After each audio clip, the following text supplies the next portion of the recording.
went to undergrad, got a law degree, and I'm reduced down to gossiping. And I'm gonna do my hand like this because this shit here, this shit here, I ain't explaining the motherfucking thing. I'm just about to drag a bitch real quick. I'm about to let y'all know who y'all dealing with. You understand? This is why motherfuckers don't like me. And that's cool. That's cool. Lead attorney here. Hope you guys are doing well, man. Your girl stay in the mix, don't you? Shout out to Tasha K. Shout out to Tasha K. She stay in the mix. He's asked for. This is the clout that you're gonna get, and I really hope, to the bed whisperer to white women, the one who likes the bed whisper to white women, I really hope that you are ready for what this comes with, because I noticed you specifically did not put out your name. You never told your viewers about your law firm. Why is that? Think about it. Why would an attorney, a gossiping attorney, a magician attorney, always waving his hands like this in the live? Why? Well, I've said it in the past that power never concedes without a struggle. It never have, and it never will. And based on that prognosis, there's been some telling things that I've seen in YouTube recently with the Tasha K and lead attorney fiasco. It's really unfortunate that when black men, such as an educated brother like the lead attorney, speaks out, and when some of our women can't handle it, and I say some, they become virulent, bombastic, and they more or less personify the angry black woman. And in this case, Tasha K actually personified the angry black woman as she excoriated the lead attorney based on his prognostication about her potentially going to jail or for more or less tampering with evidence concerning R. Kelly. It appears that, Kevin Samuels and some people have said in this space that many of our people need therapy. And many of them are actually suffering and dealing with what I call vicarious trauma because they have not been able to deal with the issues or the struggles from their past. It appears that anytime black men have preferences and more or less desires, it's always more or less marginalized or minimized. And while I got respect for Tasha K and some of the things that she do, I respect her and some of her content. She's an awesome content creator. It's very sad and very perplexing that Tasha K more or less excoriated this man for more or less doing what she and other people, him and what others do in this space, as more or less report the news. And, Tasha K has been known to be very salacious in her pronouncements about whatever she's dealing with. But for some reason, she found the need to destroy this man or disrespect this man in such a very pernicious way. If you know anything about the lead attorney is one of the kindest people that you'll meet. He's consistently had others on his platform. And he does something what many content creators won't do, is allow you the opportunity to come on his platform and shout your channel out. So I say kudos to him. But once again, Tasha K and many of our people in our community have issues and more or less sometimes pains undiagnosed. And as a clinical therapist, I created a term called a schema affliction. That schema more or less is based out of cognitive behavioral therapy. And that cognitive behavioral therapy more or less deals with thoughts, feelings, and behaviors. And it appears that Tasha K has had some negative thoughts towards black men as her schema has more or less been fixated on calling black men negative names and more or less overgeneralizing or more or less scapegoating her pain from the past. And that affliction that it appears that Tasha K has more or less come from the stress of the past or more or less toxic relationships. To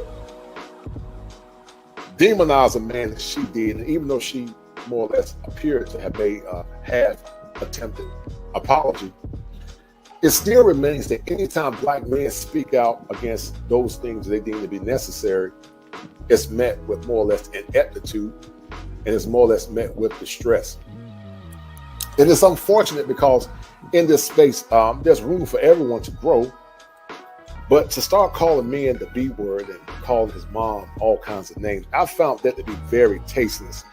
And even though Tasha K appears to have more or less apologized to the lead attorney, there's a lot of undiagnosed mental pathologies in the Black community that needs to be addressed. So I'm going to say kudos to the lead attorney for having some level of decorum in class. And while many people have broached this topic, including O'Shea Duke Jackson, who himself has been an icon, or more or less an exemplar in helping other guys into this space, the lead attorney did a good job holding frame and more or less not retaliating in a negative way. And so, it's important that we have these discussions, especially when you see men like the lead attorney being attacked. It's important we have these discussions because it goes back to the same old notion about anytime Black men speak out, they're either shamed or they're actually more or less demonized or having options when some of our women or American women in general have options.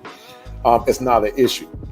And it's unfortunate because everybody should have the opportunity to speak and say what they want to say as long as they do it in a spirit of respect. And even though Tasha K said that the lead attorney was gossiping, Tasha K herself is the queen of gossip. And because of that queen of gossip, I would say that Tasha K could not handle the truth because of her cognitive distortions. And so in this epic, what I call fish foray, as they both are Pisces, shockingly, it appears that the lead attorney prevails in victory as he maintained his decorum as a professional man. And once again, that decorum needs to be exemplified at all times because, when she came out attacking him for dating white women, it goes back in the past that we live in such a matriarchal culture that anytime Black men decide to date outside of their race, it's always an issue.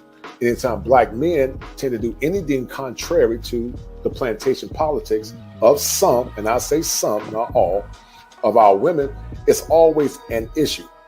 So I want to more or less talk about this, and I want to more or less encourage our men to continue to do what's best for you and continue to love yourself and to respect yourself, because this over-aggression and this over-emasculation, unfortunately, is the personification of the angry Black man or the angry Black woman that many men talk about. And because of that, many men are aborting relationships because they feel like our women do not more or less exude those feminine qualities that other cultures of women more or less exude. And also, she surgically executed Brother Polite, even though I have no respect for him, but she surgically executed him with her violent mouth last week and other men in the past. And it's unfortunate because, Tasha K, you're better than that, and you have so much more potential. But I just want to give my insight, as this more or less is a reflection of what I feel is mental health issues in the Black community. And until we start more or less doing the shallow work and more or less exploring those paths and more or less those issues related to trauma, we will continue to go in this ongoing karmic cycle of bitterness, ignorance, angry, and brokenness. And not only will the person themselves more or less perish, those in their community and also those in her love life could perish as well, because she, like so many, have not dealt with the pain of the past and have not more or less taken the time to more or less excoriate or exercise the demons that have impacted them in the past. And so, just listen to Tasha K, she said that, she was in the 9th grade 3 times. And that shows a level of resilience on her behalf. So who knows? Who's to say that Tasha K is really suffering many schema afflictions, not only associated with Black men, but also associated with her lack of academic excellence from the past. Only Tasha K knows. But I will say this, Tasha K, if you haven't gotten any help or done the shallow work, I would encourage you to do it, because you have a lot of potential. But that type of bombastic behavior and language that you exhibited last 2 days towards the lead attorney was uncalled for, because he's one of the coolest brothers I've ever met. But anyway, I want you guys to let this one marinate, and I want you to remember this: if it ain't 7, it ain't kosher. If it ain't kosher, it ain't right. Remember, there are 7 steps that a man must go through to become an optimized male. And protecting your male health and protecting your mind, and also understanding female psychology is paramount to becoming a sustainable black man in these very perilous times.